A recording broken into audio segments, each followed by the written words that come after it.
Orlando City SC defender Amro Tarek 3 dribbles the ball during the second half at Orlando City Stadium. Klement-USA Today Sports, Orlando, Florida. Orlando City doesn't get much time to enjoy its first MLS win in more than 2 months. Saturday's 2-1 victory over Toronto FC was the first step toward the Lions getting back on track in league play. The club was already making strides in the Lamar Hunt U.S. Open Cup, notching wins over Miami United and D.C. United to reach the quarterfinals. James O'Connor, fresh off his first MLS win as Orlando City's head coach, will try to keep the Lions' run going. Orlando City faces the Philadelphia Union at 7 p.m. on Wednesday at Talon Energy Stadium.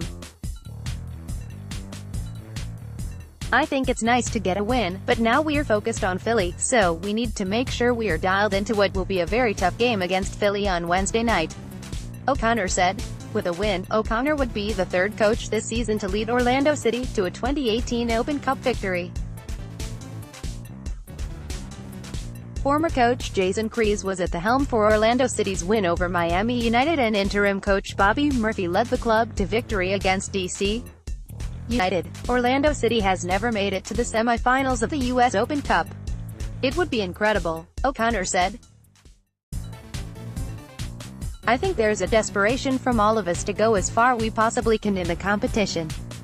I think anytime we get an opportunity like that, you want to really try and grab. Hopefully we can get the rest that we need into the players and really focus on the game on Wednesday night. Midfielder Will Johnson said the club is looking forward to the challenge. Orlando City beat the Union 2-0 earlier in the season in the club's only shutout victory in league play this year. Wednesday's match promises to be a stiffer challenge. The Union have since overtaken the Lions in the Eastern Conference table and defeated the Richmond Kickers and the New York Red Bulls to reach the quarterfinals of the Open Cup. Johnson said the two clubs are different, and this is a different type of competition, compared to their last meeting on April 13th. It's an opportunity to do something that hasn't been done in this club's history, in terms of the Open Cup, he said. It's something that we're passionate about. We're going to into Wednesday and give everything. We respect them. We think they're a good team, but we're at a different place than we were a few weeks ago. The midweek game is the second in a cramped schedule for Orlando City. After Wednesday, the Lions travel to Columbus for a match against the third-place Columbus Crew. After that, Orlando City has games next Thursday, NYCFC, and on July 29, LA Galaxy. Recovery becomes really important, O'Connor said. That's something we're trying to get an understand of, what the recovery process has been before us, and then try to look at maybe ways that we would look at recovery. I think that's been something we had some initial conversations around. Again, I think the biggest thing is making sure we get as much rest into the players as we can. None of the starters from Saturday's win, except for goalkeeper Earl Edwards Jr., participated in Monday's training session. I don't anticipate anyone looking past Wednesday, O'Connor said.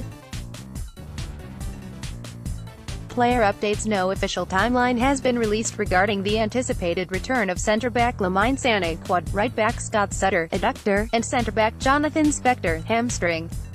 All three injured players are potential starters for Orlando City. Sutter was present for Monday's training session. Sané and Spector, who has watched recent training sessions without participating, weren't at Monday's workout. When asked about the three players, O'Connor said, "It's further away than closer.